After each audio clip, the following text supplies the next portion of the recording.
we were talking about this earlier. Song Yadong came out and said he was selling merchandise outside of the Beijing Stadium when Henry Cejudo won his gold medal in the Olympics. Really? Right? So it's kind of a crazy crazy story come to be that now they're going to share the octagon together. So I definitely think Song goes here and wins this. But, Cejudo has that puncher's chance. But Song, man, he's so strong. He's improving going against a declining veteran. Okay. Why Song Yadong, John? Well, I think outside of the massive age difference, the time difference between how often they've been fighting, especially in this octagon, I think that Song's going to have a speed advantage. And with that being said, eventually I think Henry's going to want to wrestle him to the ground. Song's got an incredible takedown defense percentage at 72%. So I think he's going to struggle to do that. And once he realizes that he can't control him, being on the feet or on the ground, I think that he's going to end up folding under the pressure. Okay. But guys, we're talking about one of the greatest athletes of all time, period. It's just as simple as that. Yep. Gold medal winner, 2-division UFC champion.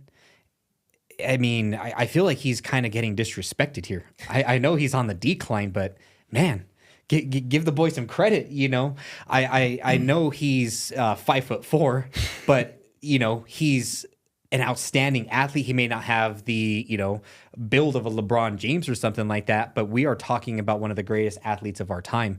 And I feel at plus 225, which is where Henry Cejudo is sitting at, I feel like that's good value. I mean, Egan, do you see any value like at all? On going with Henry Cejudo? I mean, he's dangerous. You can't make any mistakes against him. So I think he's going to look into Song's game and kind of see where the small mistakes are, and he could take over from there to get the win. Yeah.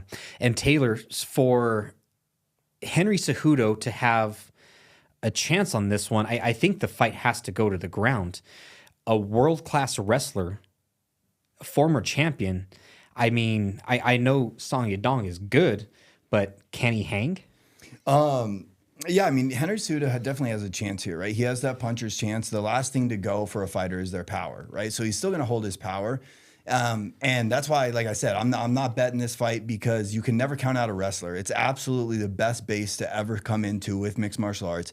And you can never count that out because the ability that they have to control somebody on the ground is next level. So does he go out there, get a couple takedowns and hold him on the ground, beat him up a little bit and get a decision? He could land a punch, but we'll see on Saturday night. But yeah, he does have a chance. All right, Taylor, you convinced me. Henry Cejudo, we're doing it. Give me the gold medalist. Give me the former UFC champion. Put some respect on this man's name. He's plus 225. Now, don't go throw a whole bunch of money at it, but put some respect on the champion, the former champion. And that wraps it up for us, guys. So another great show. Be sure to follow along on these bets, guys. We are killing them last week. If you took Jared Cannonier, what were the odds last week for Cannonier? I don't remember, dude. They were plus a couple hundred. Yeah, so they were plus. If you're following along, you're making money. So be sure to tune in next week. And again, be sure to DM the Denver Sports Betting Show Instagram page for the BYB event this weekend. Be the first to do it.